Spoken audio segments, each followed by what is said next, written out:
What's up, and welcome into a bonus edition of Fantasy Baseball today here on Tuesday afternoon, not our normal time. It is March 3rd. I am Frank Stampfl, and today on the show, we are recapping the AL and NL only LABR drafts from this past weekend. That is the League of Alternative Baseball Reality, the longest standing industry expert leagues, going strong since 1994. I joked last night they're almost as old as me, so it's pretty fun there.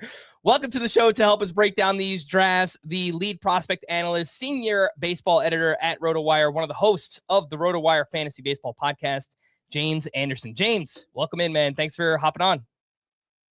Absolutely, Frank. It was good seeing you in Phoenix, and definitely good to be on with you. Yeah, you can follow James on X at RealJRAnderson, and James is a great player, great analyst. I don't believe we've ever podcasted before, so this is a first here on the Fantasy Baseball Today side of things, but happy to have you on. We'll be breaking down his draft, his team from the AL only draft auction this weekend, and then we'll take a look at my team on the NL only side of things, and want to just give a shout out once again to Steve Gardner for getting us all together in person once again. It is a monumental task of getting that many people together for a weekend and just kind of fitting in all these drafts and getting to go to spring training games and all that. So shout out Steve Gardner. Job well done. Happy we were able to do these drafts in person once again. Before we get to the drafts, James, we did get some breaking news today. And Jurickson Profar, man, dude just cannot learn. He is facing a 162-game suspension after testing positive for a performance-enhancing drug for now the second time. We remember last year it was an 80-game suspension for Profar. The Players Association say that they plan to challenge the suspension, but I don't know, man. Like the proof is kind of in the pudding here with Jurickson Profar. We'll see if it sticks, but Profar, he has a history here. And in the NL only auction, he went for $14 in that one. And we were talking beforehand, just looking at the Braves roster, there is not a lot of depth here. I don't really see anyone that stands out to me as like of any interest. Maybe you feel differently. I think longer term, once Sean Murphy is back, I think this is really good news for both him and Drake Baldwin. So what's your take here on the Jurickson Profar suspension? Yeah, there's definitely nobody currently on the roster that excites me as someone that would benefit. And the Atlanta actually has the weakest position player depth in their farm system of any team in the majors per my top 400 prospect rankings. They've got one hitter in my top 200, and he's a guy who was only played in the Dominican Summer League. So there's no help. There's no help coming from the farm for them. And I would look for them to maybe poke around like Isaac Paredes or something like that. But this kind of just seems like a cursed season when you factor in the Schwellenbach injury, the Waldrop injury. Now they're without one of their few everyday position players that they were counting on. Just kind of everything that could go wrong has gone wrong so far for Atlanta. Yeah, and it feels like it's been that way for the past couple of years, right? We've been waiting for this offense in particular to stay healthy altogether. And I think for the most part, we all believe that they're still a really talented group with Acuna and Olsen and Austin Riley and Ozzie Albies and Michael Harris. But, it feels like one thing after another, things have been popping up. For the most part, those guys are still there. But yeah, they've lost, some pitchers with Schwellenbach and Profar. And, they're relying on, guys like Grant Holmes and, others that have just dealt with a lot of injuries in previous years. So Ronaldo Lopez coming back from the shoulder. So we'll see how long those guys could stay healthy. And the Paredes call out is a really interesting one too, because he's kind of on the outside looking in. We all think he's a talented player, but obviously the Astros have a ton of options there. And I guess they could try him in the outfield, but I don't think that would really work well. And probably not a good idea to play Yordan Alvarez in the outfield either at this point. So that's a really interesting call out. We'll see if the Braves make any moves here to fortify their DH position. So let's get into the drafts that we had this past weekend. Again, we don't talk a lot about AL and NL only here on the podcast often, but what are some quick tips, James, that you would offer up in a format this deep? Again, the AL only, NL only mono league depth. Yeah, well, I think plate appearances are huge. I mean, that's true in any kind of fantasy format, but you can really fall behind in a league if you're starting multiple short side platoon players, or even taking a 0 in a spot, which you can end up being stuck taking a 0 if you deal with injuries. So just trying to have as many, at least strong side platoon players, but ideally everyday players for your hitters. And then I would just look, auction calculator, whatever you want to do, and sort by NL and AL and look at each position, because the positional scarcity stuff does differ when you go from mixed league to mono league. And there's certain quirks in the AL and the NL that you just have to be aware of and know that it really does fall off at this position, or it's really deep at this position. Yeah, no, that is a fantastic point. And we'll learn later on when we look at my team. I kind of got caught up in the waited too long at a certain position. Oh crap, here's the last player I want in this tier.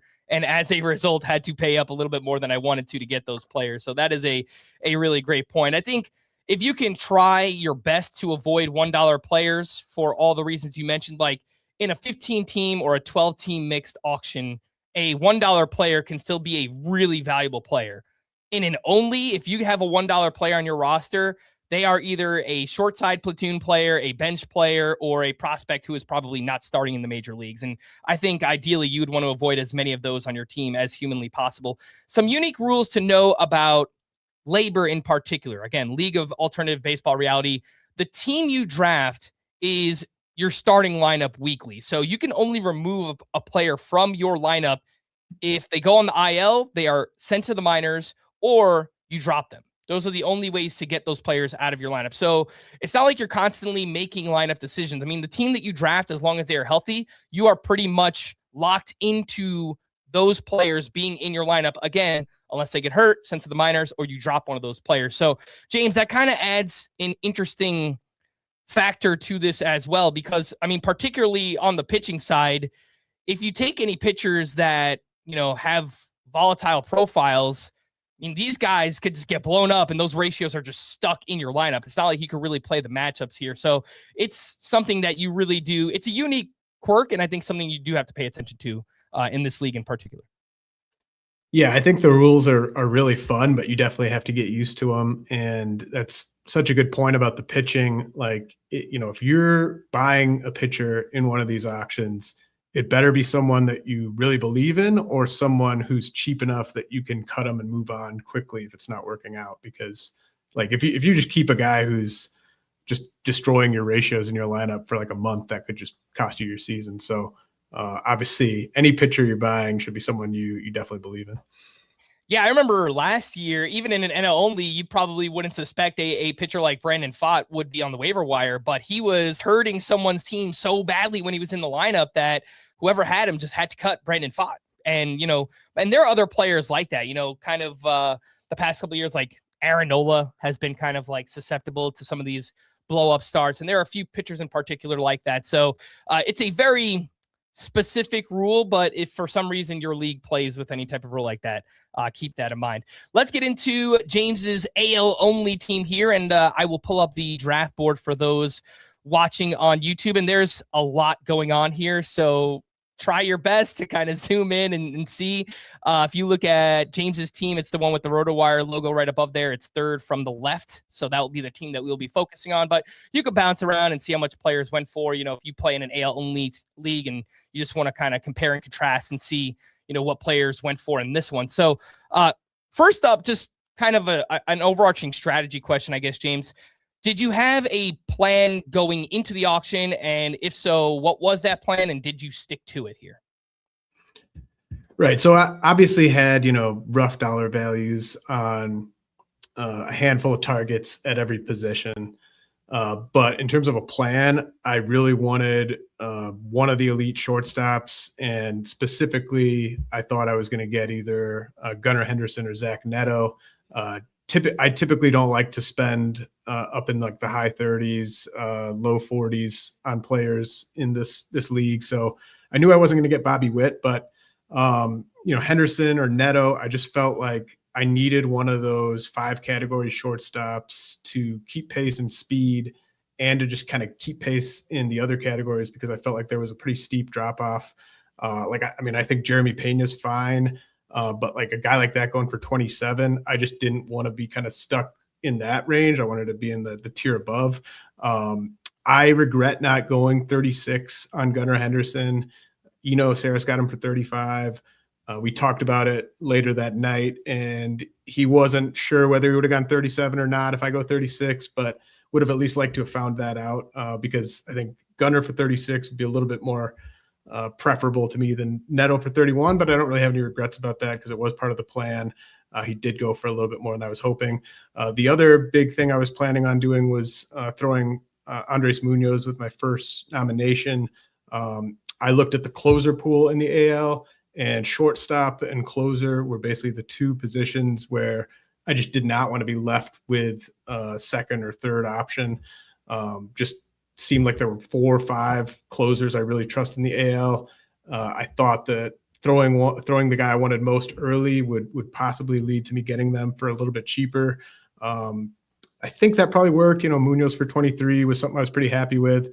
The big thing I wasn't really planning on was Garrett Crochet for 35, but I was willing to be flexible on something like that. Like I had prices for Tariq Skubal, who went for 39, prices for Crochet, and he's sitting there at 34. I thought he was at least like a $37, $38 player. I think Skubal is like at least a $43, $44 player. That doesn't mean you have to pay exactly what they're worth. There's risk, obviously, if those guys get hurt, then you're left with a big deficit in your lineup. But I just couldn't let Crochet go for 34, so I got Crochet for 35. Then the same thing happened with Hunter Brown, where I couldn't let him go for 24, so I got him for 25. So the 2 aces was not really part of the plan, but I was open to something like that. I knew I was going to go very cheap on outfield, and that's indeed what happened. I spent less than $30 in the outfield. Yeah, and there's a lot here that I liked from your team that you did, and especially Andres Munoz. I mean, I think I told you at the first break that I really love that buy because you got him for $23, and then a few nominations later, Cade Smith comes out, and he winds up going for 26, and I figured that if you get that first elite closer from that tier, that the other names after would go for more money, and it actually played out that way in your draft. Did not play out that way in my draft, and we'll talk about that a little bit later on here.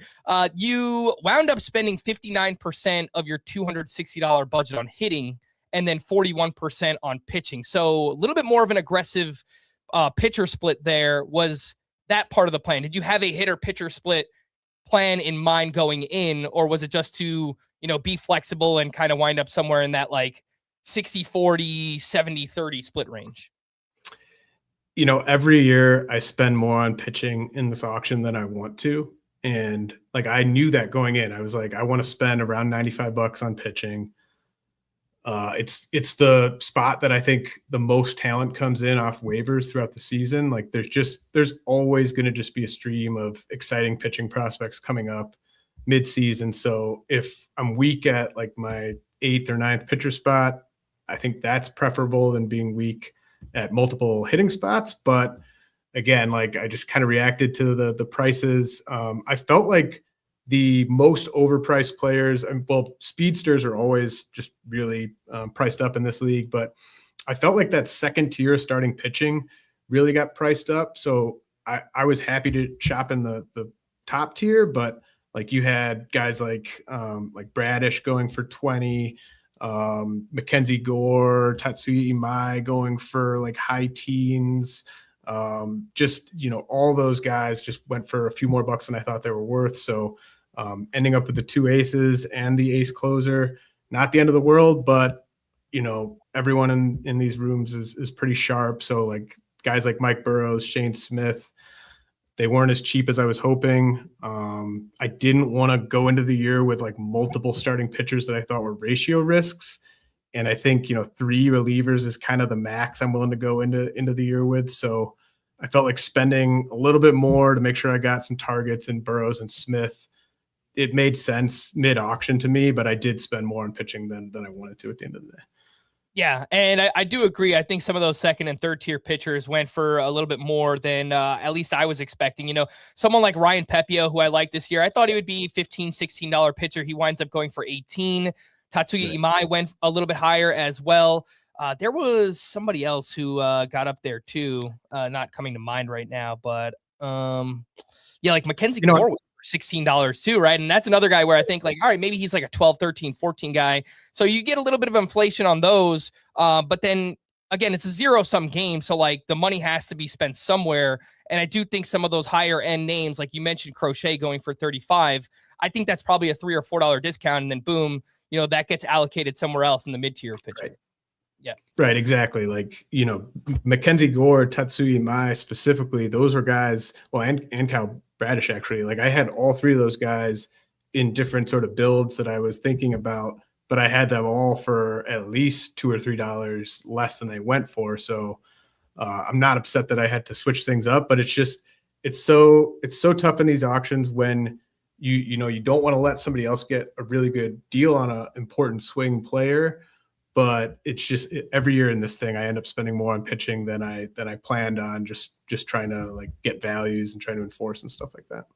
Yeah, and you know what? Maybe I should have done the same thing. We'll talk about that a little bit later on. Let's take our first break. When we return, we'll get into James's specific players, his infield, his outfield, his pitchers. We'll do all that right after this. This is why we do this every March. Major slam! It is a basketball party. It's March! Expect the unexpected! Welcome back in Fantasy Baseball. Today, I'm here with James Anderson of Rotowire to recap the AL only and NL only LABR auctions from this past weekend. And let's start with your infield here, James. You wound up with Salvador Perez at $21, Bo Naylor at $27, Miguel Vargas at $14, Chase Mydroth at $13, Zach Neto for $31, Royce Lewis for $16, Brian Rocchio at middle for $6, and Kazuma Okamoto at corner infield for $16. This seems really strong in an AL only. I know Neto was your most expensive hitter here at $31. You spoke about wanting to get one of those elite shortstops. I also know that you like him a lot, just listening to your podcast and seeing some draft boards and things like that. Jason Collette and I were joking before the draft. We're like, how much you want to bet James winds up with Zach Neto? Boom, you did. Yeah, I mean, nothing sneaky about that, of course. I mean, we all know in these leagues, like, who our targets are. I feel bad for like Eno Saris, like everyone knows who he wants. Like right. Every interesting Ray, everyone knows that Jason Collette's going to be in on them. And not surprised that you guys could figure out that I was going to be interested in Neto. Yeah, I love the Okamoto buy as well for $16. Scott, Chris, and myself, we are all in on him as well. What do you expect here from Okamoto first season with the Blue Jays? Yeah, I mean, you want to be making buys in the auction where there's profit potential. And I think there's obviously profit potential in any player who's coming over from Japan where we're just not sure what they're going to give us. We're not going to be baking in like the full ceiling. And I think he fit well on my team just because I didn't really have anyone that I thought was going to be a real nice batting average anchor for me. And I think Okamoto will hit for a pretty high average in year one based on what he did in NPB. And he just really seems to fit in with this Blue Jays team. Like every time I would see him, working out before the game, like it just seemed like he was one of the guys. I think he's just a really strong, pure hitter. I think he's going to hit 20 plus homers, good average, good counting stats. 16 was a little bit more than I thought he'd go for, but not mad about that one at all. And I think there's a chance he adds first base eligibility in season.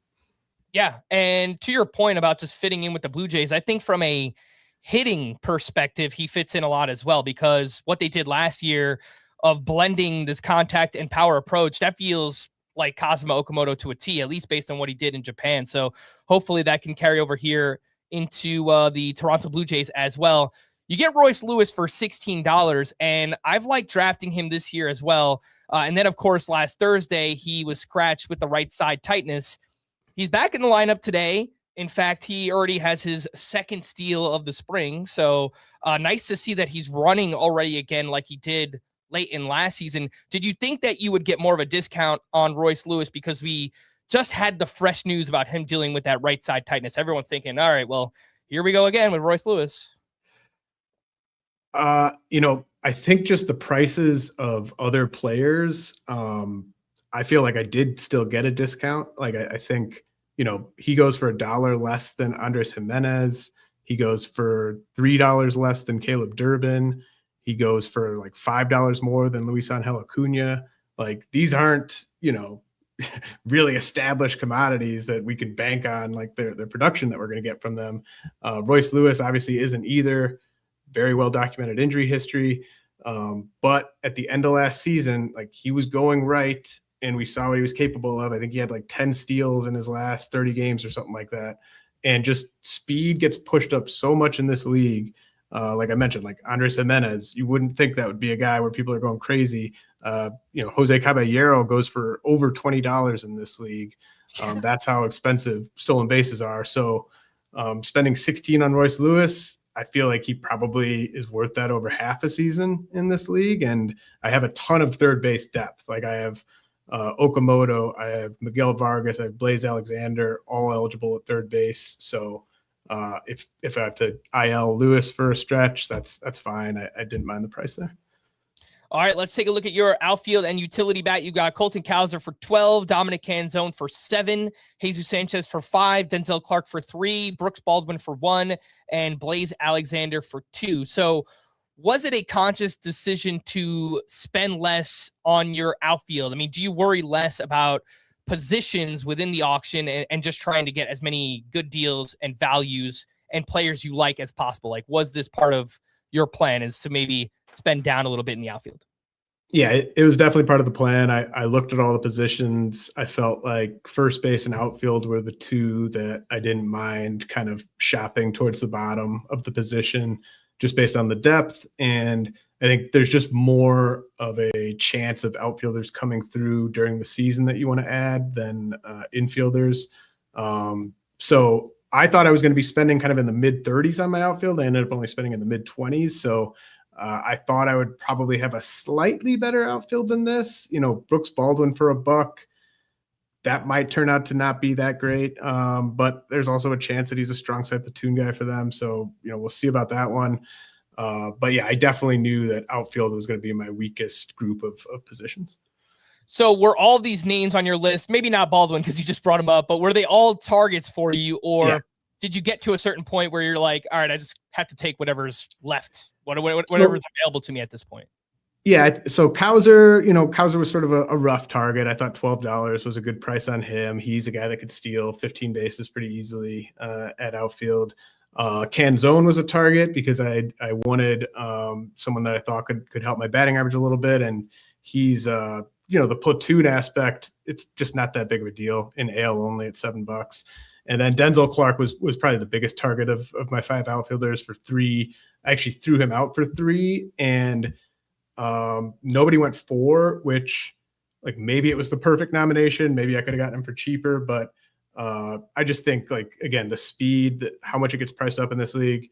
Denzel Clark's glove is just so damn good that he's going to be in the lineup every day. He might be hitting 9th all season, but if Denzel Clark's in the lineup every day, I think he's going to steal 20 plus bases, hit double-digit homers, and there's still a chance. Like he has the raw tools that we could see like a mid-20s breakout from him. He's always been struggling to kind of get the ball in the air a bit more consistently, but Clark's physical tools are pretty nuts. And then the playing time that comes with the defense I thought was great at 3. Yeah, and then you also got Blaze Alexander here. I know on the screen he's your third baseman, but I guess ostensibly your utility bat here, and does give you some position flexibility there. He looks like he's going to start the season at second base until Jackson Holiday is back, which could be pretty early on in the season here. And then Kobe Mayo filling in at third base for Jordan Westburg, who is currently injured. So what do you see, I guess, like long-term as the season plays out, like Blaze Alexander's role being with Baltimore? So first off, this is probably my biggest regret of the auction. I don't know what I was thinking. I wanted Jacob Melton this whole time. We get kind of towards the end of the auction, and for some reason, I talked myself into maybe I can get Melton in the reserve round with my first pick. It's just so stupid. It wasn't even really part of the plan. And of course, Jason tells me during the break that he's going to take Melton. So I should have just let Colton and the Wolfman get Blaze Alexander for $1. I was playing a little defense there. I thought that was going to be a good buy for them for $1, but it cost me Jacob Melton. And so I definitely would like a mulligan on that. But like, I just don't trust Jordan Westburg to play. Like, I just think he's so brittle at this point. And, maybe Kobe Mayo succeeds right out of the gate and Blaze Alexander gets phased into a utility role when Holiday's healthy. But I think it's more likely that Mayo gets sent back to AAA and Blaze keeps playing every day. And once Holiday's back, and then we'll see what happens when Westberg's eventually healthy. But, second and third eligibility, I think he's going to be playing quite a bit, at least early on a pretty good offense. So I don't mind the $2 buy in a vacuum, but I think Jacob Melton could be just a monster breakout rookie this year in the AL and cost me that. So I'm not happy about it. All right, let's get into the pitching side of things here. Where again, you did spend up a little bit on some big names. You got Garrett Crochet for 35, Hunter Brown for 25, Andres Munoz for 23, and then Mike Burrows for 8, Shane Smith for 7, Simeon Woods Richardson for 4, Louis Varland for 2, Taj Bradley for 1, and Kyle Finnegan for 1. So you mentioned this earlier that getting 2 aces wasn't particularly part of the plan, but you just got those guys at good values. What was the plan? Was it just to get 1 ace and then maybe another $15 pitcher and then build it out from there? What was the actual pitching plan going into it? Yeah, the rough plan was get Hunter Brown and then get either Bradish as the SP2 with Hunter Brown, or get like 2 of Tetsuya Imai, Mackenzie Gore with Brown, maybe like Pepio and Imai with Brown, like something like that. But like I said, it just those original plans, all those secondary pitchers I mentioned went for more than I was expecting. So, I think you don't want to go into an auction like this with just a very rigid plan. Even if it's just your pitching, like you just don't know what order players are going to get nominated. You don't know what the prices of the guys you want are going to go for. So you have to be able to kind of pivot on the fly. Yeah, I didn't really have my A plan unfold the way I wanted to, but I'm not mad about how the pitching went down. Yeah, I think in hindsight, it actually worked out very well for you because you got Crochet and Hunter Brown for favorable prices when you didn't know how much that Bradish, Mackenzie Gore, Tatsuya Imai group was going to go for. And then they all wound up going for more than we all expected. So in hindsight, it actually worked out really well for you there to get the 2 aces up top. You also have like deep sleeper du jour here with Mike Burrows, Shane Smith, Simeon Woods Richardson, and Taj Bradley. Were all 4 of those targets, and what do you like about those 4 pitchers in particular? Yeah, so if I'd pulled it off perfectly, I would have had Joey Cantillo instead of Taj Bradley. But Cantillo, Burrows, Cody Ponce was another guy I really wanted. All those guys went for just a few more bucks than I was hoping. So couldn't fit them all in. Shane Smith, I just think what he did over the final couple months last year, fastball is one of the best in the game, just because of how well he locates it and just how well his secondaries play off of it, the way he tunnels. I just think you look at the way he finished the year, underrated arm for this year. And Burrows, another guy, like you look under the hood, it's almost more impressive than the surface. And again, he got better as the season went on last year, better team context this year with Houston. Simeon Wood Richardson, this is sort of, some of my friends are kind of tracking this one because Simeon Wood Richardson is not a projections darling at all. So everyone I know who's just a big projections drafter is kind of dubious of this one, but I just look at how good he was when he introduced the splitter late in the year last year. He became a completely different pitcher. He was showing off the splitter in his first start of spring, got a great whiff on Roman Anthony with it. And I just think since he's added that to his pitch mix, he's been basically like a number 3 starter, and we'll see. He's only $4. So if Simeon Wood Richardson is killing me in April, I don't mind moving off of him and taking an L on that one. But he was just really, really impressive down the stretch last year. Yeah, I think I saw he got kind of touched up a little bit earlier today, but I haven't looked into his pitch mix for today's start. But the previous 2 in spring so far, he was throwing that splitter around 28% of the time. So I found that encouraging that he used that pitch ending last season and it worked out very well for him. And he's picked it up so far in spring, and it's looked like a pretty good pitch for him. So I'm with you there as a very deep sleeper on Simeon Woods Richardson. Let's take a look here at your reserve picks. And you wound up with Cade Anderson of the Mariners, Sean Burke with the White Sox, George Clausen with the Angels, Jack Perkins with the A's, Miles Straw with the Blue Jays, and Colby Thomas with the Athletics. I guess that's a nice little handcuff situation there with Denzel Clark if anything were to happen. So I see you draft prospects. You're a prospect guy. And, the light bulb goes off in my head. I'm like, all right, like you took Cade Anderson, you took George Clausen. So what do you like about those two? When do you think we see them in 2026? Yeah, I've gotten higher and higher on Cade Anderson over the past couple weeks or so. I mean, he was the best prospect on paper in last year's draft, the best college pitching prospect in a draft that was loaded with college pitchers. And coming from LSU, coming from the SEC, just sort of seeing how quickly the blue chip talents from the past draft moved to the big leagues. You look at Kurtz, Caglione, Chase Burns, Cam Smith.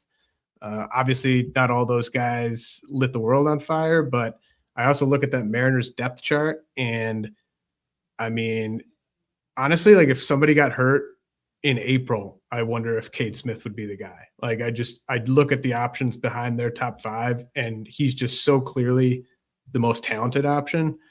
So I think he could be up for 3-4 months if something were to happen to one of their top five guys. And I ended up taking him over Peyton Tolley, who I really love as well, but I think it's more likely Tolley spends like 3+ months in the minors than Cade Anderson does at this point in the offseason. But tough to decide between those two talented lefties. I really let the depth chart kind of be my tiebreaker there. And then with George Clausen, another guy who really kind of dominated down the stretch last year, was really nasty in spring already.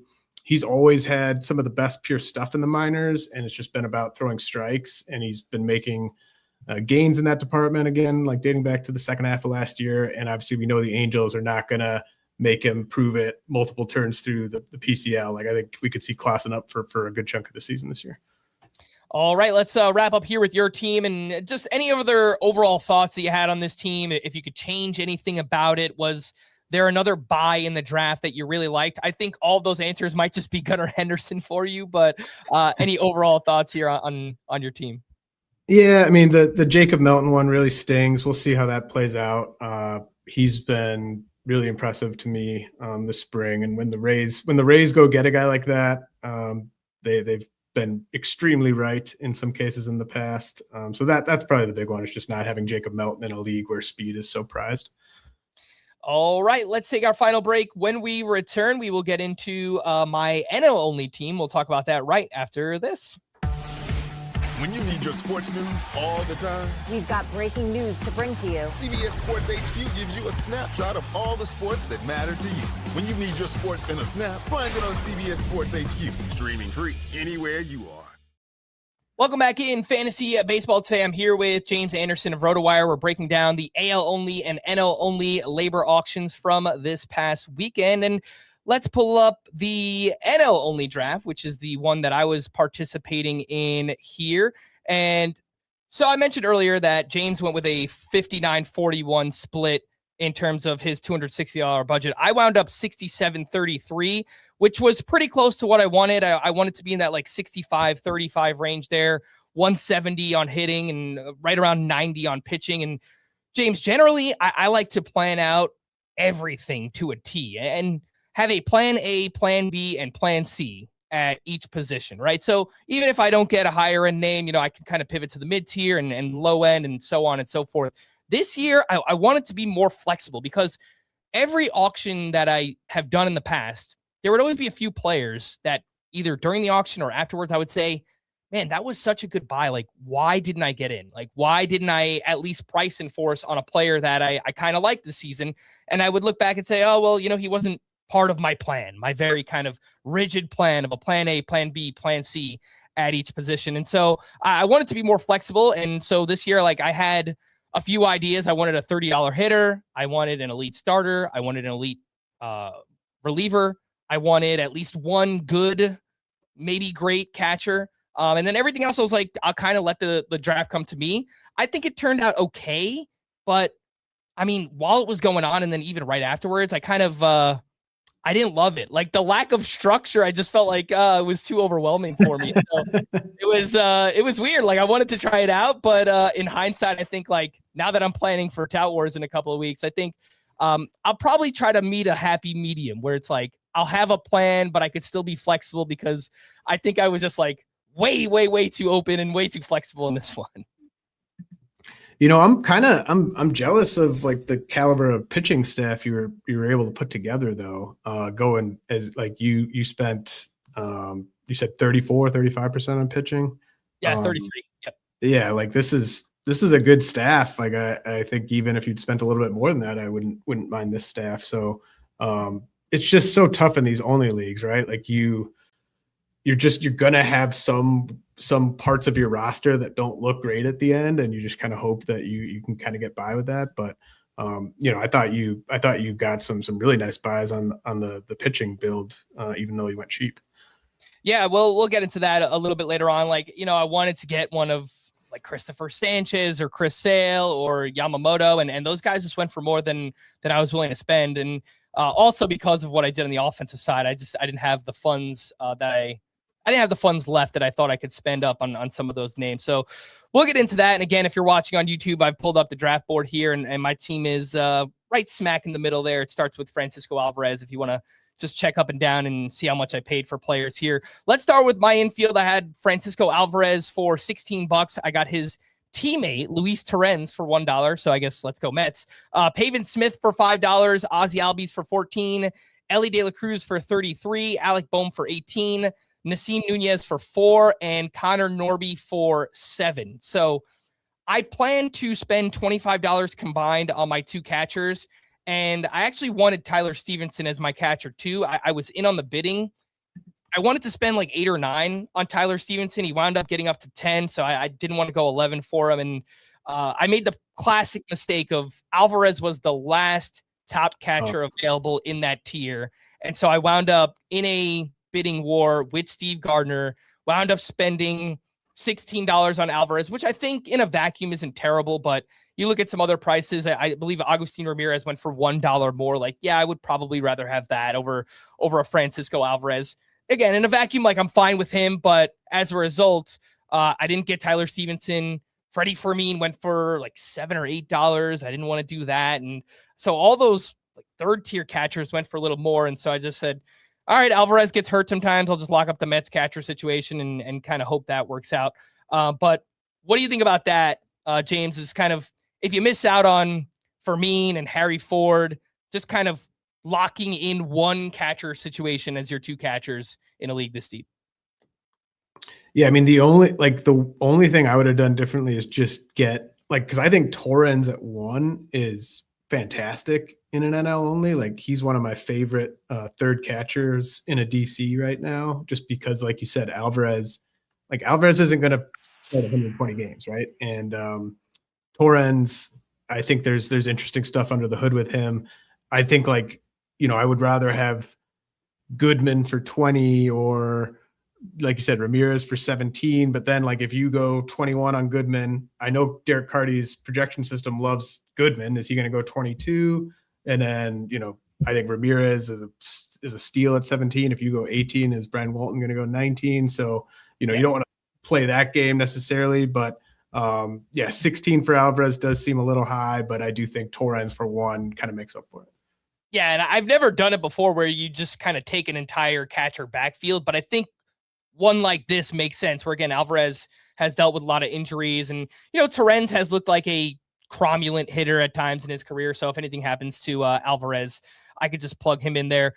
Pavin Smith was not really a target at all, but it was really late in the auction. And I originally had Ryan O'Hearn penciled in as my first baseman. I did win him, but then I threw him in the outfield because I needed a 5th outfielder, and all the outfielders left were terrible. So then I looked at first base and said, all right, like Pavin Smith, maybe he can hit 15 to 20 home runs as a, strong side platoon. And that's how I wound up with him. Also, I overspent on Alec Boehm for $18 here. That was another one where he was just the last clear starting third baseman in the tier. I needed batting average at that point. And so I wound up spending up to $18. I've told people this before. I start with ATC as kind of like a base for my values here, and ATC had him at 17. So it's not like terrible compared to ATC projections. But in hindsight, like Austin Riley went for just $2 more. I would much rather have Austin Riley for 20 than Alec Bohm for 18. Yeah, like Matt Chapman and Bregman went for 18 too. Exactly. Yeah. But like, I will say like Bohm, like, sometimes you tweet out like the screenshot of like your roster and like people will be like, why'd you spend that much on this guy? And it's like, sometimes it's just really different in the only leagues. Like Bohm is just a classic only league type of guy where he's going to play every single day and he's not going to hurt you anywhere. And just those plate appearances really matter in an only. So not the end of the world, obviously, even though there were some better buys at the position. Let me ask you about Nasim Nunez here, because I got him as my middle infielder for $4. And I remember earlier in the offseason, I think it was you and Rob Silver. Maybe Dustin McCall, or it might have been Rob. Yeah, maybe. Yeah. I know you guys were talking him up, and I took a deeper dive, and he has some massive stolen base seasons in the minors, and like the Nationals are terrible. So I kind of feel like they're just going to let Nasim Nunez play at least early on and see what he can do. And, if he does anything offensively, they're probably just going to let him run wild. So my thought was, all right, maybe he gives me 20 steals, but there's an off chance where if he just plays well, I mean, maybe he can get like 30, 40 steals this season. Yeah, man. I think that's one of the better buys on the whole auction. Nunez for $4 in an only league. I mean, like we talked about how much the speed got pushed up in my auction.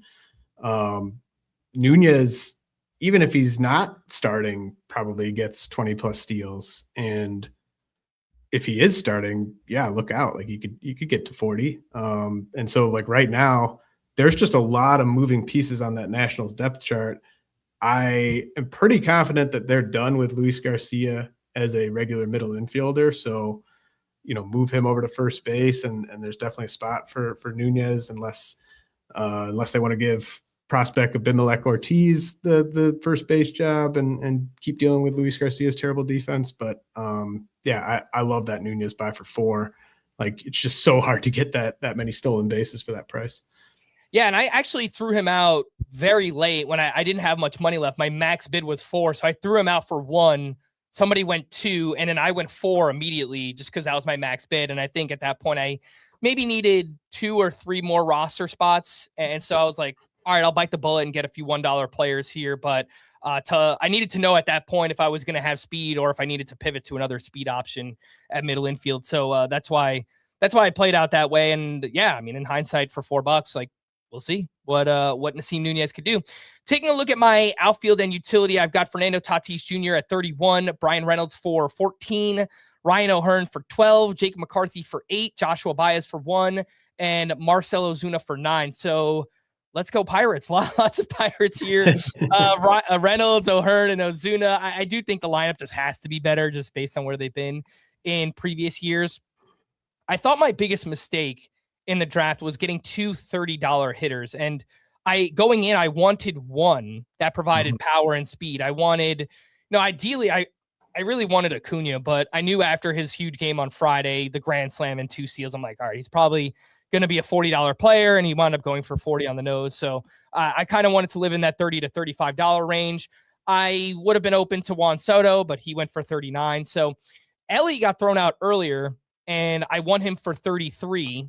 And then Tatis was slowing down at like 28, 29. I'm like, all right, well, I've got to jump in here. I just think it's a really good price on Tatis. So I got him for 31. I think both of those were great prices, but in hindsight, if I would have got my second hitter was $25, I could have invested that a little bit more on the pitching side, or maybe for my catcher too. And I think it would have made the team more complete. But James, in a vacuum, I think the prices that I got Ellie for 33 and Tatis for 31, I can't complain about, but then obviously I had to pivot within the auction. Yeah, I think that's all really good to point out. Like, I think those are good prices. Like, I bet any sort of auction calculator would tell you those are good prices. But then it's just sort of like, maximizing your roster, Like you can make good buys in an auction and not maximize your roster. And especially like when you're talking about like the $1 buys, you never know how that's going to go. Sometimes you can pull it off, but it's buying players that are that good for below market deals. Like if that's your problem, it's not the worst problem to have. Yeah.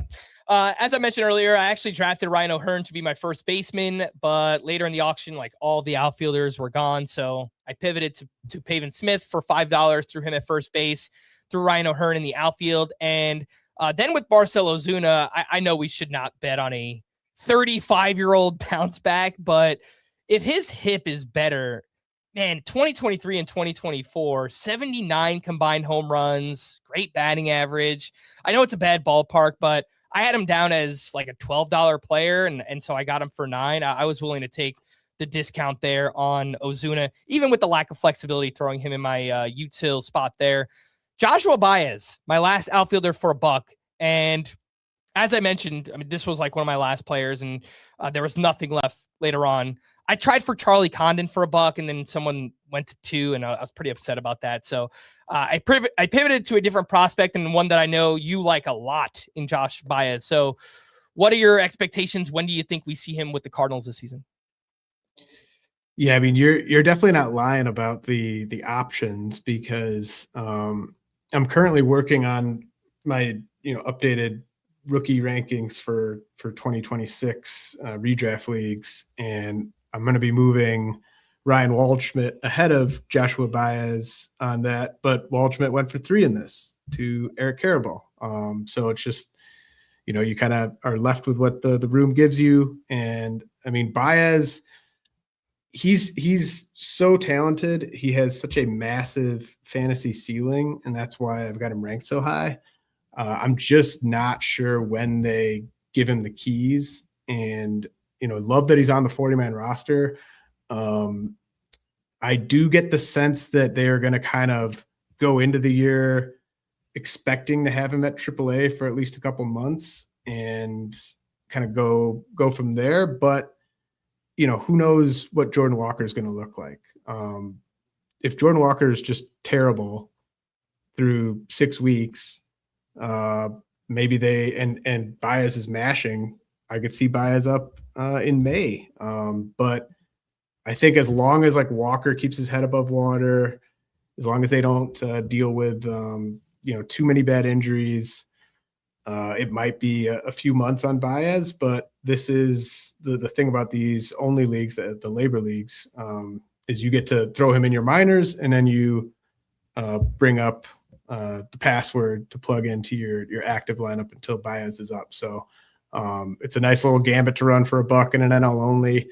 Like Baez could be up, like say Baez isn't even up until after the All-Star break. He could still steal 10 bases in a couple months. So yeah, for $1, and looking at the other outfielders who went for $1, don't mind that at all. Yeah, and that's all I was left with at that point again, because I went to my max bid with Nasim Nunez at 4, and I think I had 2 or 3 more roster spots to fill there. One was the second catcher, one was a 5th outfielder, and I think one was a pitching spot. So I typically, based on the rules that I mentioned earlier, you can only remove a player from your lineup if they go on the IL, sent to the minors, or you drop them. I usually like to wind up with one prospect hitter and then one injured pitcher, just because it gives me a little bit more flexibility to move guys around my lineup and things like that. So my expectation is I'm probably not going to get anything from Baez until like June or July at the earliest. But again, as you mentioned, I can plug in Yostinson Garcia, who I took in the reserves, the password, or pick up whatever outfielder emerges and play that guy until whenever Joshua Baez is up. So we'll see if that works out in the long run. We'll take a look at my pitching staff here, and I've got Yohan Duran for $24, Jesus Luzardo for $20, Nolan McLean for $16, Merrill Kelly for $10. Please let that back be okay. Justin Steele for $5, Tyler Mahle for $4, Luke Weaver for $4, Chad Patrick for $3, and I got Grant Holmes for $1. So earlier I mentioned you got Andres Munoz for $23, and I loved your strategy of nominating him early, and he was the first reliever thrown out, and then kind of the assumption that the other relievers would go for more. And it worked out that way. This draft, it did not. I did not throw out Duran as my nomination, but he was the first reliever thrown out. And I told you the night before, I'm like, whoever gets thrown out first, I'm going to go after that reliever because I assume the others are going to go for more. So I went heavy on Duran. He went for 24, and I was fine with that price. I figured, like $22 to $24 on him. Like I'm good with that. Just thinking that Mason Miller, Diaz, maybe they go 25, 26, 27. They all went for $24, James. I was within the auction. I mean, that is like one of the worst feelings. And like, you just kind of shake it off and keep moving, but there was no way to know that things were going to play out that way. Yeah, but I just think this is good to talk about, like, for the listeners, just because, it's auction dynamics, right? Like if you don't go to 24 on Duran, he goes for 23. But then, when Miller gets nominated, when Diaz gets nominated, are you going to go to 25 then when those guys are at 24? And then is the guy as the guy who's at 24, are they going to go to 26? Because we did see the top closer in the AL price-wise go for 26. So, like, it hurts to get Duran for the same price as Diaz and Miller. But if you don't buy Duran for 24, you're probably spending more than 24 for one of those other guys. So, it's just a couple bucks. It's as long as Duran's healthy, I don't think that's gonna kill you. But I bet that, whoever was at 23 on Duran was probably thinking the same thing as like you and me, with just the idea of like, all right, I'm just gonna get the first one. So you just probably had somebody else thinking the same thing in the same room. Yeah, and you know what? I think it was actually Brian Feldman who had the $23 bid, and then he wound up getting Edwin Diaz for 24. So actually, he should thank me next time I see Brian. He should thank me for going $1 more on Duran, and as a result, he got Edwin Diaz for the same price. So you're welcome, Brian Feldman, if you are listening. So remember earlier, I said kind of wish that my second hitter was like a $25 hitter instead of having the $230 plus. I just wish I had that $6 extra to spend on a top tier starting pitcher. And I'm okay in a mono league with Jesus Luzardo, like in a vacuum as your SP1, but I really did want one of, Yamamoto and Sanchez in particular. They both went for $29.30. I don't think I would have got there regardless, but still I could have got a Hunter Green or a Chris Sale. I think those guys went for $25 and $27 respectively. So, or I could have spent up more on my SP3 instead of getting Merrill Kelly. I could have got somebody like Nick Lodolo, who I like a lot this season. So that was interesting, James, to kind of figure out within the draft. Ultimately, I think it turned out all right, but I think I would feel better if I had either a better SP1 than Luzardo or a better SP3 than Merrill Kelly, someone like Nick Lodolo, who I like a lot. Yeah, like I said, I think obviously you went in planning to spend basically what you spent at pitching. And I don't think you could have done much better spending what you did spend. Obviously you're getting Kelly at a discount because of the injury. But like Justin Steele for $5 in this format where you can IL him until he is off the IL and just plug in whichever one of your bench pitchers is the better matchup that week. Like, I think that's just a huge steal. No pun intended there, but there's no guarantee, like we saw last year with Spencer Strider. Like, there's no guarantee these guys come back and they're awesome. But Steele was just so good before the injury. I feel like we're probably going to see him sometime in May. So I love that pick. I love Chad Patrick as a Brewers observer. I think he's great. $3 on Patrick. Like that's the price. Like, I think Patrick's like on par with, the guys I was getting, like Shane Smith, Burrows, et cetera, Seaman Richardson. So the fact that you got him for $3, cheaper than all those guys I got in the AL, I think that's a great price on him. So yeah, I mean, I just think it's a really good staff. Obviously it'd be an even better staff if you had a true ace, or like you said, a better SP3, but I think you could win a league with this pitching staff in the NL. All right. That's why I got James Anderson on here. He's making me feel better about the team. I love it. I was, and we talked right afterwards, pretty shocked to get Nolan McLean for $16 because that was really just a price enforce that I was okay with at the time. I wanted to get one $15, $16 pitcher. I mean, I wanted two going into the draft, but obviously I had a group of McLean and Nick Lodolo and Emmett Sheehan that I was willing to spend, around $16 for. But I just kind of assumed based on how your auction went that, Bradish went for 20 and all these other guys got pushed up that McLean would get close to 20. And at 16, he went less than Chase Burns and Woodruff and Michael King and Emmett Sheehan. I was pleasantly surprised to get Nolan McLean for $16.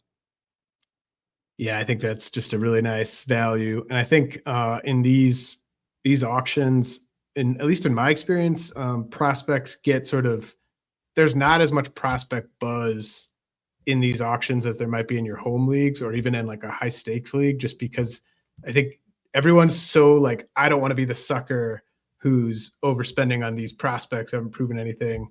But I think that got like a little overemphasized with a guy like McLean, where like, I mean, he was so dominant in like every facet of pitching when he was up last year. He's got an awesome team context, and you listed off those other pitchers that went for the same price as him or more, like Brandon Woodruff, Michael King. Yeah, I mean, like I'm taking McLean like all day over those two, and they both went for 17. Like I think McLean might throw twice as many innings as Woodruff this year. So I'm surprised that the bidding stopped at 16. Yeah, likewise there. And I like what you said about Chad Patrick. I like him as a deep sleeper this year. I was willing to go up to like $5, $6 to get him. Another one of those kind of $5, $6 upsidey pitchers that I wanted was Braxton Ashcraft, but everybody else wanted Braxton Ashcraft. Yeah. He still ended up getting up to $10, which is it's pretty crazy for Braxton Ashcraft.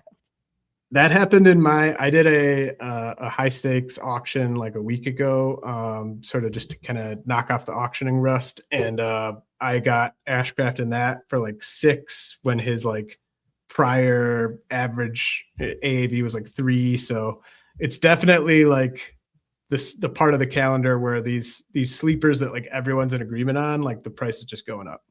Yeah, for sure. And lastly, we will wrap up here with my reserve picks. I've got Adrian Hauser, Chase Dollander, Abimelec Ortiz I shouldn't mention what teams they're on. Adrian Hauser of the Giants, Dollander of the Rockies, Ortiz of the Nationals, Yostinson Garcia of the Pirates, Jose Buto of the Giants, and J.R. Ritchie with the Braves.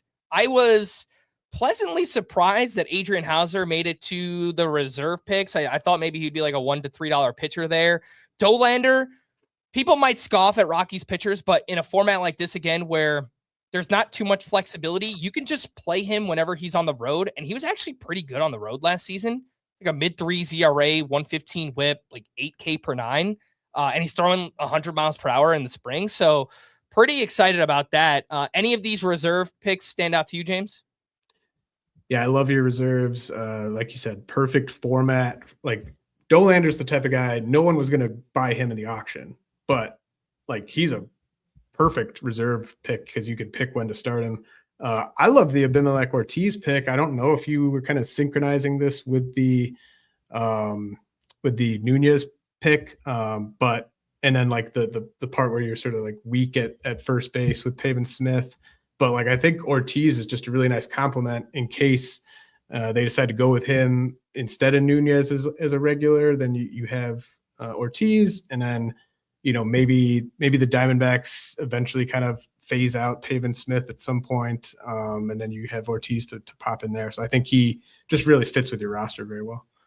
Yeah, I was just looking at someone who obviously they consciously traded for this offseason. They got him in the return for Mackenzie Gore, and he's put up some pretty good numbers in the minors. He's got pretty solid power, and I just figured as young as the Nationals are, that they'll probably give him a shot at some point. I mean, it could be right away for the Nationals. So yeah, he's another one where I thought maybe he would go for $1 or $2 in the auction, and I was pretty surprised to get him there as a reserve bat. Jose Buto, I should mention, with Luke Weaver, I went to $4 on him. My strategy for the second and third relievers was just to take bites at the apple of bullpens that I'm not like confident in their closer. And right. Look, The Devin Williams thing is kind of polarizing because all his underlying metrics were so awesome last year, and he has a great track record, obviously, as a closer. But I don't know if I was just too close to the situation last year as a Yankees fan. I don't know if he can close in New York. I just really don't know if he kind of has the mental makeup to pull that off. So I've just been fading Devin Williams, and as a result, I go with Luke Weaver, who I think could have good ratios and strikeouts. And if Devin Williams fails, then he's kind of the next one to jump in there. And same thing with Jose Butto. Like, I don't know if Jose Butto is good, but I don't know if Ryan Walker is good either. So it's like maybe he could just get saved. So taking shots on the Mets and Giants bullpens here. I did want Cole Henry. He lasted until the reserves. He went one pick before me in the third round. So I was a little upset there that I missed out on Cole Henry with the Nats. Yeah, I mean, I definitely understand where you're coming from with Devin Williams. I've been kind of like agnostic on him. Like I don't have him anywhere. I wouldn't be surprised if he bounced back and was great. But like you, I was not surprised to see him struggle with the Yankees last year. And I don't know. I'm not touching him this year. Weaver, I would have hoped you could have gotten Weaver for less than 4, but I'm guessing everyone else was sort of thinking the same thing with Williams. He got thrown out for 3. And at that point I was like, I need a second reliever. So, and I like him. So I was like, I'll just go the extra $1 there.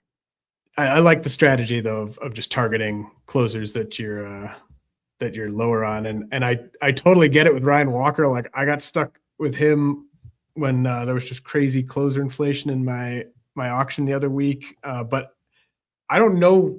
There's nothing on the depth chart that says you should be worried about Ryan Walker, but I just don't trust Ryan Walker to have the job all year. So is what it is. Yeah. And I've read some quotes that, Tony Vitello and Buster Posey saying they could go with a kind of committee approach in the bullpen. I know Ryan Walker has figured out some mechanical things this offseason, and he does have some closing experience, but there's just not really much else in that bullpen, right? There's Yoel Peguero, and again, I took Jose Butto here. I know he's a hard thrower, but he also walks a bunch, so we'll see what happens. Did want to just get a quick thought here on J.R. Ritchie, who I took with my last reserve pick. I was debating him or T.J. Rumfield because I thought Rumfield could maybe be the starting first baseman for the Rockies. He's off to a nice start this spring, but maybe it's one of him or Condon. J.R. Ritchie, I took him because I have Grant Holmes, and that pitching staff is really thin with a bunch of injury risk. And so I just kind of looked at it as a handcuff situation, and the minor league numbers for Ritchie are really good. So any thoughts on him? Yeah. I mean, they're suffering so many injuries that they might have to turn to Ritchie way before they wanted to this year. I really like him. I think I might have taken Rumfield like in a vacuum, but I think with you getting Abimelec Ortiz, already having Pavin Smith, Ryan O'Hearn eligible at first base, like I don't think you need like a 4th first base spec there. So having the Ritchie pair up with Holmes, Holmes could be great this year, but like he definitely could just get hurt right away. So I like the idea of backing him up with Ritchie. All right. And then a few other names here in case people are wondering. I'm sure they are. Connor Griffin went for $13 in this auction, the same amount as JJ Weatherholt. So 2 big name prospects, and obviously Connor Griffin getting a lot of hype. I mean, James, his ADP in the NFBC over the past week is 147 with a minimum pick of 84. And I know it's kind of a rapidly evolving situation. It's really on a day-to-day basis. I think people are reacting to what Connor Griffin is doing in spring games, again, on a daily basis. And also the fact that we've heard whispers that the Pirates are open to a contract extension. So if that were to happen, Connor Griffin is up on opening day and he probably should be a top 100 pick. But right now, people are kind of hedging with that ADP at 150. So any thoughts here on the price of Connor Griffin, $13, and just kind of like where this ADP roller coaster is headed? Yeah, I would have gone 14 on Griffin there. I just think this is like the perfect format for him where you can throw him in the minors if, he doesn't break camp. But like you referenced where he's going in like ADP, that's more like $18, $19 in auction terms. And I think he's making the team. I'd been saying all offseason it made sense for them to come to terms on a deal before opening day. Just makes sense for the team. They have all the leverage. This is the only time where they have like that type of leverage to get a deal done like this. He's, every projection system thinks he's one of their 3 best offensive players. He's been their best offensive player in spring training. So I think he's going to be up. I think there's almost too much focus on trying to find like historical comps with him from like an age, like has there ever been like a 19-year-old who like, blah, blah, blah. Like, I just think the minor leagues have changed just so rapidly in like the past 10, 20 years for sure. But like even just since the pandemic, I think the minor leagues have changed a lot. I think players are getting into pro ball more ready than they've ever been to have success. And I just don't think you're going to find many examples of a 19-year-old tooled up shortstop doing what he did at single A, high A, and double A last year. So like he could bust as a rookie. I also think he could exceed expectations as a rookie. I think it's like all on the table, and the tools are insane. And I just think in this format, I think he's going to be worth more than $13 when it's all said and done. Yeah, I said this recently with Chris Towers on one of our mailback episodes, and it's not the only way to look at it, but it's very black and white situation. I kind of felt like the 2 most likely outcomes for Connor Griffin is he's a top 2 round player next year, or he's just being drafted around pick 150. Because that, to me, that means he got called up and he was amazing and he's a top 2 player, or he's not called up until like August or September. And then, we're just kind of drafting him as the top prospect, maybe not 150, maybe like around 100 or something like that. But yeah, I mean, obviously the high end outcome is massive there for Connor Griffin. It could be a lot like Bobby Witt Jr. We saw him get called up when he was a rookie, and then, he was a first round player like the very next season. That is James Anderson. He is the lead prospect analyst and senior baseball editor at Rotowire, one of the hosts of the Rotowire Fantasy Baseball Podcast. Make sure to follow him on X at RealJRAnderson. And James, I appreciate you hopping on. Anything else you'd like to promote before we wrap up here? Yeah, I got top rookies for 2026 fantasy baseball leagues coming to Rotowire on Thursday. And you can use YouTube 15 and you can get 15% off Rotowire subscription if you don't already have one. And you can check those out. And then obviously the big sort of end of spring training update to my top 400 prospect rankings. I've got March 20th penciled in for that big update. So lots of reasons to subscribe to Rotowire. Yeah, and you guys do great work over there, man, on the podcast. I'm constantly, whenever I'm editing our own podcast, I always have something else playing like on my side monitor on YouTube usually. So I'm usually cycling through a bunch of different content. So yeah, always watching you guys and you put out great content. So definitely wanted to give you a shout there. We are going to wrap there for James Anderson. I am Frank. Thanks as always for tuning into Fantasy Baseball today. Please make sure to follow and leave a 5-star rating on Apple or Spotify. And I will be back later tonight. Bye-bye.